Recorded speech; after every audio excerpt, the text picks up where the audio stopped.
Welcome to Sridevi soda centre. Thank you Sudheer. నేను Vijay we are like very old friends and teaser చూపించావు, thanks and very nice, చాలా బాగుంది, ఇంట్రెస్టింగ్గా ఉంది. ఇప్పుడు Sudheer very good shuttle player అనేసరి, కానీ ఆ బాడీ ఏంటి అసలు, గొడవ ఏంటి, ఎలా వచ్చింది అలా మాకు తెలియకుండానే సడన్గా. ఏమో మరి ఎప్పటి నుంచో చేస్తూనే ఉన్నాం కదా. అది ఆ బోట్ షాట్ ఫస్ట్ టీజర్ వేసినప్పుడు ఫస్ట్ గ్లిమ్స్ ఆఫ్ సూర్యబాబు అని బోట్లో వచ్చి నువ్వు ఆ బాడీ వేసుకుని ఎలా వస్తావు అని చూడాలంది సినిమా. అమలాపురంలోనే రియల్గా జరుగుతుంది, సంవత్సరానికి ఒకసారి ఆ రేస్, బోట్ రేస్ జరుగుతుంది. సో ఎవరైతే గెలుస్తారో ఆ రేసు వాళ్ళు ఒక్కొక్క ఏరియా, అంటే దాన్ని ఏమంటారండి, ఒక వాళ్ళ కట్లు కదా, పులస బాగా పడే ప్లేస్ ఉంటుంది కదా, ఆ ప్లేస్కి పోటీ పడకుండా ఒక 10 మంది రోజు వెళ్ళి వేటాడుకోకుండా ఒక సంవత్సరం మొత్తం ఎవరు ఈ రేవు నాది అంటే కోటిపల్లి అని, ఎర్రగారు అని ఇలా పేర్లు ఉంటాయి. ఆ పేర్లు ఉండే ప్లేస్లో పులుసు పట్టుకోవాలంటే సంవత్సరంతో కుట్టుకోకుండా వీళ్ళు రేస్ పెట్టుకొని కమ్యూనిటీ మొత్తం అందరూ అగ్రీ అవుతారు దానికి. సో ఎవరైతే ఆ రేవ్ దగ్గరికి ఫస్ట్ వెళ్తాడో ఆ రేవ్ ఆడిది. సో అట్లాంటిది చూసి దాని బేస్తో ఆ రేస్ చేసాం. మొన్న డిసెంబర్లో కూడా జరిగింది. సినిమాలో కూడా కొన్ని లైవ్ షాట్స్ రియల్ రేస్ జరిగేప్పుడు కూడా వెళ్ళి షూట్ చేశారు. యాక్చువల్గా మనకి అది ఎలా జరుగుతుంది, ఏం చేస్తారని చెప్పి తెలియడానికి before we shot the film ఒక 5 కెమెరాలు పట్టుకొని వెళ్ళి ఆ రేస్ షూట్ చేసాం. అసలు ఎలా చేస్తున్నారు వీళ్ళు అని చెప్పి. అది బేస్ చేసుకొని బోట్ ఎండింగ్ కూడా డార్లింగ్, అది ఒక సెంటర్ ఒక ఇది ఉంటుంది, అది అంతా వాటర్ మధ్యలో పెట్టాం అనమాట. బ్యాంబూస్తో తేలుతూ ఉంటుంది నీళ్ళ మధ్యలో అది. సో బోట్ వచ్చి ఆగినప్పుడు దీని మీద నుంచి దానిలో దూకాలి. సో డూప్తో చేయించాం. లేదు నేను చేస్తాను అంటాడు. సరే చేస్తే దానికి అది బ్యాంబూతో కొట్టింది కదా, మొత్తం మేకులు అది అవన్నీ కింద ఉంటాయి కదా, అది అంత ఆర్ట్ చేసింది. దాని మీద ప్లై చేసామనంటే జారిపోతుంది. దీని మీద దూకారు. అది దూకినప్పుడు కాళ్ళు అవి కొట్టుకుపోవడం, ఆ మేకులు గీసుకోవడం, అవి ఒక 5 షాట్లు చేసాం. ఇప్పుడు వలకట్లు కూడా just part of the film. సినిమాకి సంబంధించి just small part. Entire thing is not boat racing, but still అక్కడ జరిగే చూపించాం. ఇప్పుడు గోదావరి జిల్లాలో ఇప్పటివరకు ఎవరు టచ్ లేదు వలకట్లు అనేది. అసలు బోట్లు కూడా ఇప్పటిదాకా స్క్రీన్ మీద లేవు. ఇండియన్ స్క్రీన్ మీద ఆ బోట్లు రాలేదు. ఆ బోట్లు వేరు, సెపరేట్ బోట్లు అవి మనమే చూడలేదు ఇప్పుడు. అది కేరళలో ఉండేది, అది వేరే బోట్. దాంట్లో you have like 100 people sitting in it కదా, రో చేస్తారు. దీనికి మోటార్ ఉంటుంది, ఇది అంత సన్నగా ఉంటుంది. సో ఇద్దరే ఉంటారు బోట్కి. మూడో వాడు ఎక్కి కొద్దిగా ఫాస్ట్ వెళ్తే బోట్ తిరగబడిపోయి స్పాట్లో మునిగిపోతుంది. అలాంటి బోట్ అది. బోట్లు తేలు ఉండవడాలి. ఇది తిరగబడితే మునిగిపోద్ది బోట్. ఇది మేము లైవ్లో చూసాం. అది కదా ఆ రేస్ చేయడానికి మేము వేరే బోట్ మీద ఉన్నాం. పెద్ద బోట్ ఒకటి తీసుకొని మేము షూట్ చేస్తున్నాము. రేస్ స్టార్ట్ అయింది. రేస్ స్టార్ట్ అయితే ఒక పడవని ఇంకో పడవ జస్ట్ ఇలాగా టచ్ చేసి వెళ్ళిపోయింది. అక్కడ అసలు ఎవరు చాలా వైలెంట్ రేస్ అది. అసలు ఏమి ఎవరు వెనక్కి కూడా చూడరు. అది చాలా interesting race. Amalapuram most beautiful గా చూపించినట్టు. ఇప్పుడు దాకా చూపించిన తూర్పుగోదావరి కాకుండా వేరే సైడ్ అంతా రారస్టిక్ తూర్పుగోదావరి చూపించాం. ఈస్ట్ ఎలాగా బ్యూటిఫుల్ ప్లేస్, గ్రీనరీ చాలా బాగుంటుంది. చూపించిన షార్ట్స్ కూడా చాలా బ్యూటిఫుల్ గా వచ్చినాయి. మేజర్గా ఫిషర్మెన్ కమ్యూనిటీ అవి ఎప్పుడు ఈస్ట్ గోదావరిలో చూపించలేదు అని. సో ఆ పార్ట్ని కవర్ చేసాం అనమాట. సో ఆ fishermen community, real life of anybody, అంటే ప్రతి ఈస్ట్ గోదావరిలో అన్ని రిచ్ ఫ్యామిలీసే ఉండవు కదా. సో అట్లాంటి నార్మల్ ఫ్యామిలీస్ లైఫ్ ఎలా ఉంటుంది అనేది ఎక్కువ కాన్సన్ట్రేట్ చేసి కవర్ చేసాం. సుధీర్ ఎలక్ట్రీషియన్, ఫిషర్మెన్ ఫ్రెండ్ ఉంటాడు కమ్యూనిటీ నుంచి. సో మోటార్ ఒకటి తయారు చేస్తాం అనమాట ఆ సీక్వెన్స్కి. దానిలో ఆయన జుగాడ్ ఎలక్ట్రీషియన్, అంటే ఊర్లో ఉండే ఒక తెలివితేటలు ఉండే ఒక వాళ్ళు ఉంటారు కదా, అంటే మోటార్ సైకిల్ చేస్తుంటారు, ట్రాక్టర్ ఇంజిన్ తీసి ఇంకేదో చేస్తుంటారు. అలాంటి ఒక జుగాడ్ ఎలక్ట్రీషియన్ ఆయన. ఈ టైటిల్ ఎలా వచ్చింది మీకు? Sridevi soda centre. స్క్రిప్ట్ రాసిన తర్వాత అమ్మాయి పేరు కొద్ది క్యాచీ నేమ్ ఒకటి, తర్వాత తూర్పుగోదావరి జిల్లాలో శ్రీదేవి పేరు మీద చాలా సెంటర్లు ఉంటాయి. సో వాళ్ళు కనెక్ట్ అవుతుంది కదా. యాక్చువల్గా టైటిల్ పెట్టేసిన తర్వాత లొకేషన్ రెక్కికి వెళ్ళాం. ఈస్ట్ గోదావరిలో మొత్తం అమలాపురం ఆ చుట్టుపక్కల ఊర్లు అన్నీ తిరుగుతూ ఉంటే ఏ రోడ్లోకి వెళ్ళినా ఒక శ్రీదేవి పేరుతో ఒక షాప్ ఉంటుంది. ఎనీ రోడ్లో శ్రీదేవి బట్టల కొట్లు ఉంటాయి, టిఫిన్ సెంటర్లు ఉంటాయి, బోల్డ్ అసలు టొబాకో సెంటర్ కూడా ఉంది అసలు. అంటే తెలియక పెట్టాము, బట్ వెళ్ళి చూస్తే అంత పాపులర్. ఎందుకంటే మనకు తెలుసు కదా పాపులర్ నేమ్. పాపులర్ నేమ్ అని తెలుసు, గోదావరి డిస్ట్రిక్ట్కి అంత అటాచ్మెంట్ ఉందని తెలీదు. అంటే బాగా కేర్ తీసుకున్నారు. ఇప్పుడు బోర్డులో కూడా టైటిల్లో శ్రీదేవి బొమ్మ ఉంటుంది. ఇప్పుడు జనరల్గా మనం అక్కడ కూడా పెయింటింగ్ వేసినప్పుడు ఎగ్జాక్ట్ శ్రీదేవి బొమ్మ రాదు. సో అది కూడా ఏంటంటే కరెక్ట్గా వేస్తే అది కూడా కొద్దిగా కరెక్ట్ చేసి అంత కరెక్ట్గా ఉంటుంది కదా పర్ఫెక్ట్గా. యాక్చువల్గా అది రియల్గా బోర్డ్ చేయించాం కదా, అంటే ఆ పెయింటింగ్ ఆర్టిస్ట్తో పిలిచి ఆ ఊర్లో ఎలా చేస్తారు బోర్డు అని చెప్పి ఆ రియల్ బోర్డ్నే టైటిల్లా వాడాం. చాలా నేచురల్ ఉంది. అది మొత్తం అంతా ఆర్టిస్ట్తో రాయిపించిందే. మీరేంటి సార్, మీ స్టోరీ చాలా ఇంట్రెస్టింగ్ ఉంది. విజయ్ చెప్తూ ఉంటాడు చెన్నైలో ఎక్కడో టిఫిన్ సెంటర్ నుంచి స్టార్ట్ అయ్యి మీ లైఫ్ 15 ఏళ్ళప్పుడు ఇంట్లోంచి పారిపోయాను. ఓకే, ఇళరాజా గారి ఇంట్లో కూడా పనిచేశారంట. ఇంట్లో పనిచేశాను, యేసుదాస్ గారి దగ్గర పనిచేశాను. సో మీకు తెలియకుండా మ్యూజిక్ సెన్స్ అది భయంకరంగా ఉండాలేమో. లాస్ట్ సినిమాలో ఆ పాట చాలా పెద్ద హిట్ అయింది, నాది నెక్లెస్ గర్ల్స్ అని. ఇప్పుడు మన దాంట్లో కూడా మందులో కూడా చాలా మంచి రన్ వస్తుంది. సో మరి సినిమా సైడ్ ఎలా వచ్చారు ఇప్పుడు? అన్నీ అక్కడ అవన్నీ వర్క్ చేసి నాకు ట్రావెల్ ఏజెన్సీ ఉంది సార్. ఇక్కడికి వచ్చాక నేను ఫుల్ ఫ్లెడ్జ్డ్గా మ్యారేజ్ తర్వాత ట్రావెల్ ఏజెన్సీ నా సొంతంగా పెట్టుకున్నాను. అదే నడుస్తూ ఉండింది. రైటింగ్ ఇంట్రెస్ట్ ఉండడం వల్ల లిటరేచర్ అంటే కథలు రాయడం, పంపించడం, పత్రికలు పంపించడం ఇలా చేసిన తర్వాత మెల్లగా ఆ కథలు కొద్ది పేరు వచ్చి ఇదంతా వచ్చింది. స్టాండప్ కామెడీ అన్నది ఊరికనే ట్రై చేశాను ఒకసారి. అది ఫస్ట్ దాంట్లోనే ఫస్ట్ ప్రైజ్ వచ్చింది. చిన్న కాన్ఫిడెన్స్ వస్తుంది కదా. దాని తర్వాత ఒక 4 షోస్ వరుసగా స్టాండప్ కామెడీ విన్ అయిన తర్వాత అందులో తమ్మారెడ్డి భరద్వాజ్ గారు, హర్షవర్ధన్ గారు ఇలాంటి వాళ్ళతో జడ్జెస్గా వచ్చేవారు దాన్ని ఆ షోకి. సో అక్కడ ఒక ఆయన పిలిచి మీరు ఏమైనా రాస్తారా సినిమాకి ఒక చిన్న ట్రాక్ అంటే అలా సినిమాలకు రాయడం అనేది మొదలైంది. అంటే నేను రైటింగ్ అన్నది తెలిసి అలాగా కొన్ని సినిమాలు గోస్ట్గా పనిచేశాను. కొన్ని సినిమాలకు పేరు వచ్చిన సినిమాలు ఏంటి? నా పేరు ఉన్న సినిమా ప్రశాంత్ వర్మ గారు పిలిచి అప్పుడు రాపించారు. సో సినిమాలో మన హీరో ఎలా ఉంటుందండి character? Hero boy next door sir. అంటే ఊర్లో మనం రెగ్యులర్గా చూసాం, మన పెళ్ళిళ్ళకి ఫంక్షన్స్కి వచ్చి ఎలక్ట్రికల్ పని చేసి కాంట్రాక్ట్స్ తీసుకునే ఒక నార్మల్ ఎలక్ట్రీషియన్, ఒక యాంబిషియస్. అంటే అతనికి ఏంటంటే జీవితంలో ఎదగాలని కోరుకుంటుంది, ఒక షాప్ పెట్టాలని, ఇంటిని రిపేర్ చేసుకోవాలి, ఒక మంచి లైఫ్ అలా ఉండే ఒక యాంబిషియస్ అల్లరచిల్లరగా కనిపించే ఒక స్టబ్బాన్ క్యారెక్టర్ అతను. అట్ ద సేమ్ టైం కొద్దిగా వల్నరబుల్ కూడా, ఈజీగా ఎమోషనల్ అవుతూ ఉంటాడు క్యారెక్టర్. చాలా అన్ని భావోద్వేగాలు ఉన్న ఒక అదే మామూలు పక్కింటి కుర్రవాడు. సో ఎంటర్టైన్మెంట్ అండి. ఇప్పటిదాకా సుధీర్ గారు చేసిన వాటిన్నిటిలో ఇదే ఎక్కువ ఎంటర్టైనింగ్గా ఉంటుంది. అంటే ఆయన క్యారెక్టర్ చాలా నార్మల్గా హీరోయిన్స్ వాడతారు, బబ్లీ అంటారు కదా, అలాంటి బబ్లీ క్యారెక్టర్ సరదాగా ఉంటుంది. సో నీకు టఫ్ ఏమనిపించింది అన్నింటిలో సినిమా మొత్తంలో? పర్టికులర్ టఫ్ అంటే అంటే ప్రతి ఒక్క సినిమాకి బాగా డైరెక్ట్ చూసుకున్నారా? నీకు టఫ్ అనిపించలేదా? ఫస్ట్ కథ చెప్పిన వెంటనే అయితే భయం వేస్తుంది.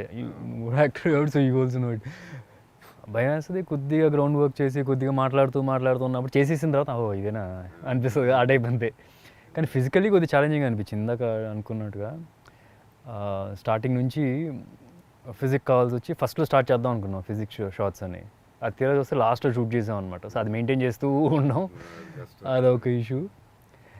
అండ్ ఒక చిన్న ఇంజురీ అయింది, సో దాని తర్వాత చేయడం అది చెప్తే మేజర్గా ఏం లేదు. ఫస్టే బోట్ రేస్తో షూట్ చేద్దాం అనుకున్నాం. సో అప్పుడు దానికి బాడీ కావాలి అని అనుకున్నాము. సో అక్కడికి వెళ్ళేటప్పటికి ప్రాక్టికల్గా ప్రాబ్లమ్స్ వచ్చినాయి. రేస్ వాళ్ళది రియల్ రేస్ అప్పుడు జరగడం, దాని తర్వాత వాళ్ళ మోటార్లు అవన్నీ జరిగేటప్పటికి ఇది ఫస్ట్ స్టార్ట్ చేయాల్సిన షెడ్యూల్ లాస్ట్ అయింది.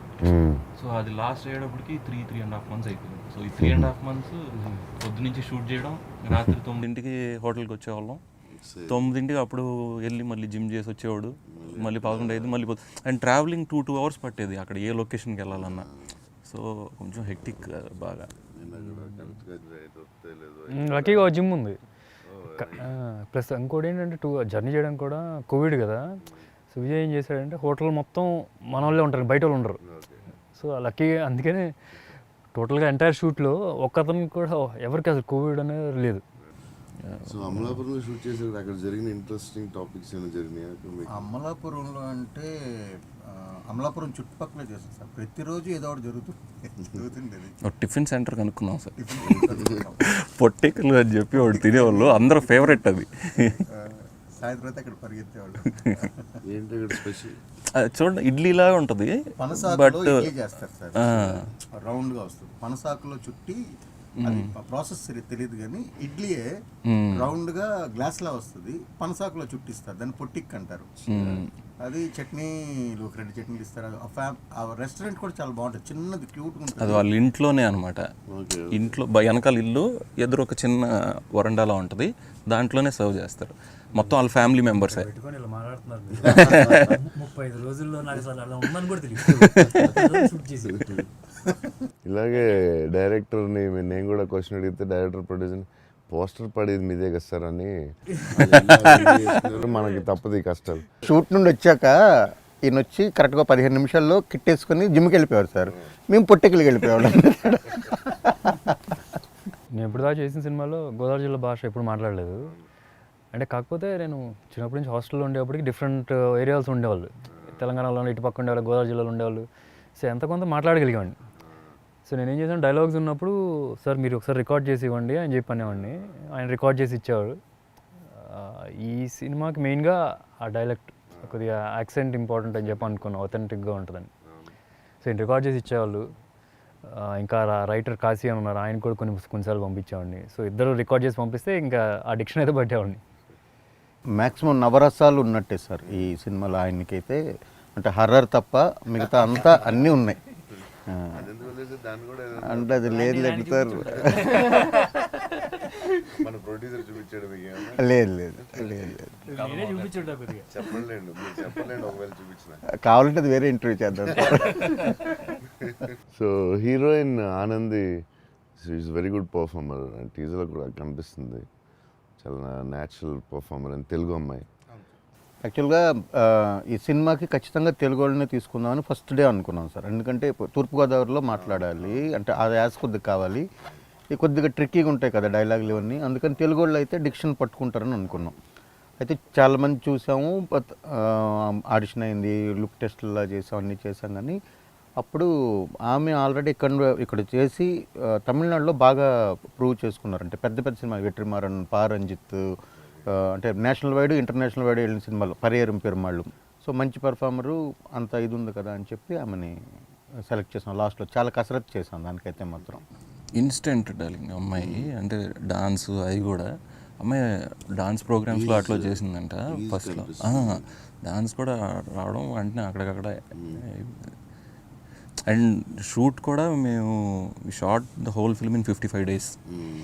శ్రీకర్ ప్రసాద్ గారు చూసి 55 daysలో ఇంత కంటెంట్ ఎలా షూట్ చేసిరా అంటే, only one thing is everybody was one టేకే. కెమెరా పెట్టడం, లైట్స్ సెటప్ చేయడమే ఎక్కువ టైం. ఎవ్రీథింగ్ ఈజ్ రెడీ, వచ్చి టక్కన 2 seconds అయిపోయేది, మళ్ళీ చేంజ్ లైట్లు మొత్తం అంతా నెక్స్ట్ సీన్కి. సో ప్రతి సీన్ 1 take 2 takeలే మ్యాక్సిమం. అందరూ కంప్లీట్గా బై హార్ట్ అండి స్క్రిప్ట్, డైలాగ్ అంతా కంప్లీట్ బై హార్ట్ ఉండేది ఆయనకి, మొత్తం తెలుసు. మళ్ళీ ముందు రోజు ఇప్పుడు ఇందాక చెప్పినట్టు రికార్డింగ్ అంతా ఉండేది, ఒకసారి ఆయన విని మళ్ళీ దాన్ని సరి చేసుకొని ఆయన మార్నింగ్ 7 o'clockకి షార్ట్కి వచ్చేటప్పటికి ఫుల్ ప్రిపేర్డ్. ఆ రోజు చేసే సీన్ అంతా ఉండేవారు, అందులోనే ఉండేవారు కాబట్టి ఇది ఉండేది కదా. ఆమె కూడా అంతే, ఆమె అలాగే నరేష్ గారు, రఘుబాబు గారు అందరూ మంచి యాక్టర్స్ కాబట్టి పెద్ద టెన్షన్. చాలా ఇంట్రెస్టింగ్గా ఉన్నట్టుంది. అంటే ఆయనకి one of the finest character వద్దు సార్ ఆయన నరేష్ గారు కానీ. అంటే అందులో అలా చెప్పలేము సార్, ఈ సినిమాలో అందరికీ అంటే సత్యం రాజేష్ గారికి, కళ్యాణ్ రాజు గారని హీరోయిన్ మదర్గా చేశారు, నరేష్ గారు, రఘుబాబు గారు ఇప్పటిదాకా చేయని రోల్ చేశారు, నరేష్ గారు ఇప్పటిదాకా చేయని రోల్ చేశారు, సత్యం రాజేష్కి ఇప్పటిదాకా రాని ఒక నరేష్ గారు ఒక మేనరిజం ఉంటుంది, ఇలా అని ఇలా మాట్లాడుతూ ఉంటారు అనమాట. It's an unique body language. అది శ్యామ్ దత్ గారు సజెస్ట్ చేశారు కూడా. అది ఒక ఫస్ట్ సీన్లో సజెస్ట్ చేస్తే ఇంకా ఆయన సినిమా మొత్తం క్యారీ చేశారు. సో హీ ఆల్సో ఫెల్ట్ ఒక యూనిక్నెస్ వస్తుందని అది కంటిన్యూ చేశారనమాట. రేపు సినిమా చూసినప్పుడు కూడా అది మీరు నోటీస్ చేస్తారు పర్టికులర్గా. ఆయన చేసిన రోల్స్లో this will stand out. Director చెప్పరు కానీ ప్రొడ్యూసర్ సైడ్ ఏదో టార్చర్ ఉండాలి సినిమాలో? డ్రిల్ మాస్టర్ సార్ ఈయన, అంతే సార్. పొద్దున్న 5 గంటల నుండి సాయంత్రం 6 గంటల దాకా డ్రిల్ మాస్టర్. అప్పుడంతా విజయ్ చిల్లా, 6 తర్వాత విజయ్ చిల్, ఇంకా అంతే. ఆ. ఆయన యాక్చువల్గా కెమెరామెన్ గారికి షార్ట్ చెప్పే విధానం అదిరిపోద్ది. ఏమంటాడండి వచ్చి సీన్ చెప్తాడు, ఏం లేదు సార్, హీరోయిన్ వస్తుంది, ఇది మాట్లాడుతుంది, ఇది అదే గుర్తుంది కదా, that same thing, simple scene sir. ఏంటండి అది? చెప్పండి. ఎంఎస్ నారాయణ గారి డైలాగ్ ఉంటుంది కదా, సింపుల్ సీన్ సార్, ఇలా పెట్టి ఇలా చేస్తే షార్ట్ ఓకే, క్లాప్స్ అందరూ. మీరే చెప్పేస్తున్నారా? కానీ ఒకటైతే ఇప్పుడు డిస్కషన్ అవుతున్నాయి కదా, దెర్ బి లాట్ ఆఫ్ ఇది బాగుంది సార్, ఇది బాగాలేదు, అందరం ఓపెన్గా మాట్లాడుకుంటాం. అది బిగ్ అసెట్ ఈ సినిమాకి. అండ్ ఆయన కూడా ఒకటి నో అని చెప్పి ఆలోచిస్తారు, కరెక్ట్, ఓకే ఇది కరెక్ట్, ఇది తప్పు. సో ఇట్స్ అంటే ఏ సినిమాకైనా ఒక చిన్న గీత అయితే ఉంటుంది కదా సార్. ఎక్కడో ఇష్యూ వచ్చింది, ఈగో ప్రాబ్లమ్స్ అని, కాసేపు షూట్ ఆగిందని, ఇవన్నీ కదా. టచ్ వుడ్ ఒక్కసారి కూడా ఈ టోటల్ షూట్లో ఎప్పుడు జరగలేదు. ఎందుకంటే అందరూ కూడా అంతే దీని మీద పనిచేశారు, అందరం. అంటే ఇప్పుడు నిజంగా ఒక్కసారి కూడా అంటే ఇలాంటి ఇష్యూస్ వలన కాసేపు ఆగింది, ఒక చర్చిద్దాం అలాగని. స్క్రిప్ట్ దశలోనే అంతా ఓకే, సెట్కి వెళ్ళిన తర్వాత అక్కడ ఏం జరుగుతుంది అంటే జాగ్రఫీ కానీ కొరియోగ్రఫీ కానీ చేసినప్పుడు, సీన్ కొరియోగ్రఫీ చేసినప్పుడు చిన్న చితక ఏమైనా అనిపించినా కూర్చొని కలెక్టివ్గా అనుకొని ఎవరో ఒకరు దాని మీద వెళ్ళిపోయాం, కలెక్టివ్గా వెళ్ళాం. కాబట్టి ఇబ్బంది రాలేదు, తొందరగా పూర్తి చేయగలం. ఇంత పెద్ద సినిమా ఆయన చెప్పినట్టు అంత తక్కువ దీంట్లోనైతే చాలా కష్టం చేయడం, కానీ బట్ చేసేసాం. మణిగారు కూడా బాగా ఓన్ చేసుకున్నారు darling after a long time. అంటే ఆయన ప్రతి ఒక్కటి ఆయన చూసిన తర్వాత ఫస్ట్ టైం మొత్తం ఎడిట్ అయిన వర్షన్ ప్రతి ఒక్కటి డీటెయిల్డ్గా అడిగారు. ఎంత డీటెయిల్ అని అంటే, అరే ఇది నువ్వు అప్పుడు చెప్పలేదు కదా, ఇది ఎందుకు మార్చారు, ఇది అప్పుడు బాగుందా, ఇది ఇప్పుడు బాగుందా, ఇది బాగా చేశారు అని. అండ్ ఎవ్రీ స్కోర్ చేసినప్పుడు కూడా, బ్యాక్గ్రౌండ్ స్కోర్ చేసినప్పుడు కూడా ఏదైతే కానీ ఇందులో కొత్త సౌండ్ సార్. అంటే మొన్నటి రాత్రితో మొత్తం చూసాం కదా, ఒక రాత్రి అంతా నిద్ర పట్టలేదు ఆ 5th రీల్ చూసిన తర్వాత. సీరియస్లీ అంటే ఇంటర్వ్యూ కోసం చెప్పడం కాదు, అసలు చాలా ఎగ్జైట్మెంట్ అనమాట. అది 3 సార్లు మళ్ళీ లాస్ట్ ఫైట్ ఉంటుంది, సౌండ్ నెక్స్ట్ లెవెల్ సౌండ్ ఇచ్చారు. ఆయన ఎవ్రీ రీల్ అయిపోయాక పిలిచేవారు డార్లింగ్. మళ్ళీ సినిమా అంతా ఒకసారి చూపించలే, ఒక రీల్ అయిపోగానే పిలిచి కూర్చోబెట్టి చూపించి, ఇది బాగుందా, మీకేమైనా చేంజెస్ కావాలని అడిగేవారు. ఫస్ట్ మహేష్ ఫ్యాన్స్ వాళ్ళు కూడా కొద్దిగా హ్యాపీ, అది ఎప్పటి నుంచో మణిగారితో చేయండి అని చెప్పి అన్నారు. బట్ అందుకోసం అని పెట్టింది అయితే కాదు, ఈ స్టోరీయే డిమాండెడ్ ఆయన. ఈవెన్ శ్యామ్ దత్ గారు కానీ, రామకృష్ణ గారు ఆర్ట్ డైరెక్టర్ కానీ, శ్రీకర్ ప్రసాద్ కానీ, ఇది ఎవరన్నా అంటే ఒక ప్రాజెక్ట్ సెట్ చేసాము కాంబినేషన్ వైజ్ అనుకుంటారు, but everybody is needed for this story. ఇలా నాకు మొగుల్తుర వెళ్ళేటప్పుడు సంక్రాంతికి అది మాకు ఎర్ర పెరుగు అది 2 రోజులు కొండలో పెట్టి చేసి మీరు ఇలాంటి ఎక్స్పీరియన్స్ అక్కడ డార్లింగ్ లేదు. ఇప్పుడు మీరు చెప్పిన వెరైటీస్ ఇవన్నీ అంటే కోవిడ్ ఒకటి నడుస్తుంది కదా సార్, అమలాపురం అంతా 6 గంటలకు క్లోజ్ అయిపోయేది, అప్పుడు చాలా టెన్షన్లో ఉంది. స్టిల్ ఇక్కడ నుండి పిలిపించి మాకు ప్రొడక్షన్ అంతా భోజనం ఉండేది కదా. మాకు చెప్పాను కదా 6 తర్వాత చిల్ విజయ్గా ఆయన మారిన వెంటనే కనీసం ఒక 7-8 ఐటమ్స్ ఉండేవి, అదంతా ఓకే, చక్కగా తిన్నాం. కానీ ఎక్కువ వెరైటీస్ కుదరకపోవడం కారణం అంటే లోకల్ సోర్సెస్ ఏం దొరకవు కదా, మనం ఏదైనా ఒక 6 గంటలు చిల్ విజయ్ ఏం చేసాడు అంటారు, సో కష్టపడతాడు అంటారు ప్రొడ్యూసర్. సూపర్. ఒకటేంటంటే కష్టపడటం అంటే స్మార్ట్ కష్టపడతాడు. సో మరీ కష్టపడాలి కదా నువ్వు రఫ్గా కష్టపడడం కాకుండా స్మార్ట్గా కష్టపడతాడు. అంటే చాలామంది ప్రొడ్యూసర్లు ఖర్చు పెడదాం ఎంతైనా ఖర్చు పెడదాం అంటారు, ఖర్చు పెడతారు కూడా. అంటే ఖర్చు పెట్టడం కూడా తెలియాలి, ఎలా ఖర్చు పెట్టాలనేది కూడా. సో అది ఉంది. అంతా శ్యామ్ ప్రసాద్ రెడ్డి గారితో ఉండి నేర్చుకుంటున్నావా? ఆయన ఇన్స్పిరేషన్ ఎప్పుడు ఉంటుంది కానీ, బట్ ఎన్ని ప్రొడ్యూసర్ ఇన్స్పిరేషన్. సో ఆయన ఏం చెప్తారు నీకు ఎలా మార్చుకోవాలి, ఏం చేయాలని? ఆయన ఒకటే బ్లాస్ట్ చెప్పింది ఏంటంటే, కథ అవే వస్తాను కథ చెప్తాను సరే ఒకటి చేద్దాం అనుకుంటున్నాం ప్రాజెక్టు, ఇలా కథ చాలా ఇంట్రెస్టింగ్ ఉంది, మీరు వింటారా? అవును నేను వింటాను, విన్నాక నాకు నచ్చలేదు అంటాను, నువ్వు ఆపేస్తావా చేయడం అని. సూపర్. లేదు బాబాయ్ ఆపను. మరి ఇంకెందుకు నాకు చెప్పడం. సో అండ్ ఇది బేసిక్గా ఏం జరుగుతుందని కనుక్కుంటూ ఉంటారు, అవి జరుగుతూ ఉంటుంది. ఫోన్ చేస్తారు అప్పుడప్పుడు, చెప్తారు బాగా వచ్చిందంట కదా, తెలిసింది. నా ముందే ఏం చెప్పరు కానీ కనుక వాళ్ళందరికీ చెప్తారు, వాళ్ళ ఫ్రెండ్స్ సర్కిల్లో అందరికీ. ఈయన కూడా కొన్ని విషయాలు అమేజింగ్ విషయాలు ఉంటాయి సార్. అంటే ఇప్పుడు కథ మనమే రాసాం, డైలాగ్ మనమే రాసాం, ఏదో స్క్రిప్ట్ అంతా మన ఇది ఉంది కదా, కానీ అది కావాల్సినప్పుడు మళ్ళీ అక్కడికి వెళ్ళి ఒకసారి రిఫర్ చేసుకుంటే అది ఏదో వస్తుంది కదా.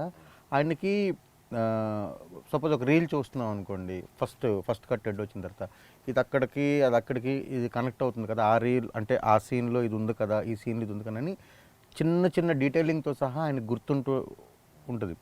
అలాగే ఆయనకి ఇంట్రెస్ట్ లేదు, ఆ స్టోరీ నచ్చలేదు అని అంటే ఆ రోజు డిలీట్ చేస్తారు. తర్వాత అడిగితే ఎప్పుడు చెప్పారని అని కూడా అడుగుతుంటారు. ఏవో మనం సరదా మాట్లాడుకున్నప్పుడు ఏవో లైన్లా చెప్తుంటాం కదా, అప్పుడు చెప్పాను కదంటే గుర్తులేదండి అంటారు. శశి కూడా చాలా మంచి Sashi how to place a product. Sashi marketing బాగా హ్యాండిల్ చేస్తాడు. సినిమా రిలీజ్ అని అనుకున్నప్పటి నుంచి ప్రాజెక్ట్ టేక్ ఓవర్, డైరెక్ట్గా ఇంకా పోస్టర్లు అవి ఈ డేట్లు, రిలీజ్ డేట్లు, నెక్స్ట్ ఏ ఈవెంట్ చేయాలి, ఎవరితో ఎంత ఫాలో అప్ చేయాలి, అది ఒక స్టోరీ ఇది బాగా వర్కౌట్ అవుతుందని జడ్జ్ చేయడం. మేబీ ఈ సీన్ ఇలా రాద్దాం ఇలా వెళ్తే బాగుంటుంది అని, but you give a story బాగా జడ్జ్ చేస్తాడు శశి కూడా. ఇది బాగుంటుంది, ఇది వర్కౌట్ అవుదా maybe you can judge really well. ఈ సినిమాలో అంటే నాకు లైన్గా బాగా తెలుసు, చాలా ఇంట్రెస్టింగ్ ఉంది. సో మీరు ఎంత కాన్ఫిడెంట్గా ఉన్నారు? అది టేక్ అవే సార్, అంటే ఇంటికి తీసుకెళ్తారు దాన్ని. అంటే అంతకు మించి ఇప్పుడు ఎక్కువ చెప్పలేము కూడా, అంటే సినిమాలో చూడాలి. అంటే సినిమా అనేది ఏదో ఆ టైంకి చూసి బయటకు వచ్చిన వెంటనే మర్చిపోయి ఇంటి మీదకి వెళ్ళిపోవడం, లేకపోతే ఇంకో ధ్యాస మీదకి వెళ్ళిపోవడం కాకుండా, సినిమా చూసి బయటకు వచ్చిన తర్వాత కనీసం ఒక హాఫ్ డే అయినా దాని గురించి ఆలోచించేటట్టు కనుక సినిమా తీస్తే ఆ సినిమా చాలా రోజులు నిలబడుతుంది, హిట్ అవుద్ది, లేకపోతే ప్రజాదరణ పొందుతున్న ఒక థియరీ ఏదైతే ఉందో అందులో ఫిట్ అయ్యే సినిమా ఇది.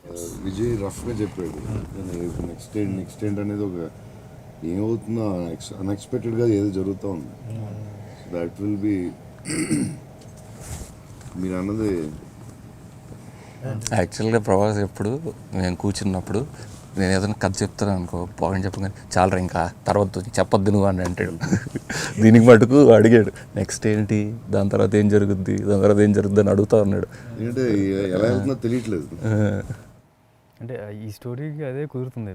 ఇప్పుడు ఫస్ట్ నేను తీసుకొచ్చి ఒక మాస్, ఒక కమర్షియల్ సినిమా కైండ్ ఆఫ్ బ్యాక్డ్రాప్లో అనిపిస్తుంది. But at the same time you're saying something new. I think it's very new. The end last 40 minutes screenplay పరంగా కూడా ఏం జరుగుతుందో తెలియట్లేదు. అన్నీ చేయగలిగిన హీరో దొరికినప్పుడు ఆ కథ కూడా అంతే దీనికి ఉంటే అన్నీ ఆయనతో చేయించడానికి అవుతుంది. అంటే ఆయన మంచి ఫైట్ చేయగలరు, అందులో ఫైట్కి స్కోప్ ఉండాలి, మంచి డ్యాన్స్ చేయగలరు, డ్యాన్స్ మళ్ళీ ఏవి కూడా మీకు ఇన్సెట్ చేసినట్టు ఉండదు, ఇక్కడ ఏదో మనం పెట్టామన్నట్టు ఉండదు, అన్నీ కథతో పాటు వచ్చేవి ఉన్నాయి, అన్నీ విపరీతమైన పెర్ఫార్మెన్స్ ఉండాలి, అది ఉంది, ఎమోషన్, అన్నీ చేయగలిగిన కథ కింద అది దొరికింది. అందుకే అందరూ కనెక్ట్ అయ్యాం దానికి.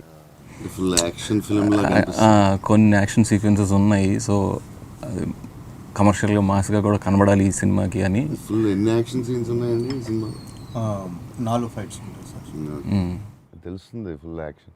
ఇది హైయెస్ట్ యాక్షన్ ముందు అన్నిటిలో. This the highest action film. Baaghi out చేసాం హిందీలో, అది విలన్గా కాకపోతే ఇది స్టోరీ బేస్డే. అంత ఎన్ని ఫైట్స్ ఉన్నా సరే స్టోరీకి సంబంధించినట్టుగానే ఉంటుంది. ఫైట్స్ కూడా ఒక అబ్బాయి చేశాడు. అంటే 3 మాస్టర్లతో చేసాం, కొత్త అబ్బాయి ఒకటి చేశాడు. Find it very interesting. యాక్చువల్గా అదే ఇందాడు సుధీర్ చిన్న ఇంజరీ ఒకటి అనేది సింగిల్ షాట్లో చేద్దాం అనుకున్నాం అనమాట మొత్తం ఫైట్ అంతా. సో ఆల్మోస్ట్ అంతా రెడీ. దాంట్లో ఒకడు అన్ప్రొఫెషనల్ ఫైటర్ ఒక అబ్బాయి ఉన్నాడు. క్యారెక్టరే అతను కూడా అందులో ఉండాలి, టెక్నిక్ తెలియక ఈయనకి ఇంజురీ అయింది. మనకి ఇంత ముందు కూడా చాలా ఇంజరీలు అయినాయి, కానీ ఇది ఇంజరీ అంటే దీనికన్నా పెద్ద ఇంజరీస్ అయినాయి. కాబట్టి నాకు టైం దొరికింది, అక్కడ టైం దొరికి 3 months తర్వాత చేసాం. కానీ ఎక్కడో పొద్దున్న లేస్తే నడుస్తుంటే నొప్పి వస్తుంది, జంప్ చేసి నొప్పి వస్తుంది, కానీ షార్ట్లోకి వెళ్తే రావట్లేదు. షార్ట్లోకి వెళ్తే ఎక్కడో ఒక చిన్న ఎనర్జీ వస్తుంది ఉంటుంది కదా. మన అడ్రినల్ రష్లో చేసేస్తున్నాడు, చేసి వచ్చి కూర్చోగానే కాలు వాసిపోతుంది. Sure. అది పోస్ట్ పోన్ చేయాలంటే చాలా ప్రాబ్లం. అంటే ఒక set వేసాము. తీర్థం సెట్ అందుకనే తిరునాళ్ళు సెటప్ చేసాం మొత్తం అంతా, ఫుల్ ఎగ్జిబిషన్. Okay, okay. అంటే స్కేల్ కూడా ఒక బిగ్. అలాంటి సెటప్ అన్నమాట కంప్లీట్ గా పెద్దది. So, toughest day పాపం. గుర్తొచ్చినప్పుడల్లా ఇప్పుడు అంటే కానీ లీవ్ దట్ స్ట్రెంత్ నెక్స్ట్ ఎప్పుడైనా సినిమాలు చేసినప్పుడు యాక్షన్ చూసేటప్పుడు బాగుంటుంది, కానీ దానికి కావాల్సిన ఇంజురీలు అవుతూ ఉంటాయి. So Sridevi soda center, very interesting title, and the whole team చాలా కష్టపడి చేశారు కోవిడ్ సిచ్యువేషన్లో. And Sudheer almost like risky shots అన్ని చేసి, and heroine, producers, director, DOP Shekhar Prasad garu, Manish Sharma garu, art Ramakrishna garu. So everyone work really hard. And ఇప్పుడు సెకండ్ వేవ్ తర్వాత I think this is the biggest release. And trailer చూసుంటారు, very interesting ఉంది. And already director, successful director ఉన్నారు. August 27th థియేటర్స్లో release అవుతుంది. Please watch it, enjoy it. Entertainment, emotions, కొత్త ఎమోషన్స్తో try చేశారు director and producer and the whole team.